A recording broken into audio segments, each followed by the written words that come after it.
சாதாரணமாக ஒரு chief minister bank அக்கௌண்ட்டில் எவ்வளோ அமௌண்ட் இருக்குன்னு நினைக்கிறீங்க?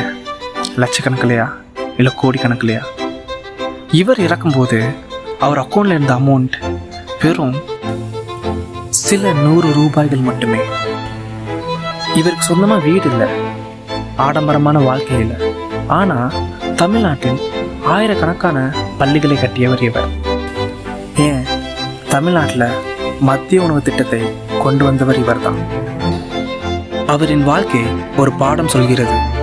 அரசியலில் அதிகாரம் மட்டும் போதாது, சேவை செய்யும் உண்மையான மனசும் தேவை. எளிமையாக வாழ்ந்த மிகப்பெரிய தலைவர் நம் கர்ம வீரர் காமராஜர். இந்த மாதிரி உண்மையான தலைவர்களை பற்றி தெரிஞ்சுக்கணும்னா என் சேனலை இப்போவே சப்ஸ்கிரைப் பண்ணிக்கோங்க.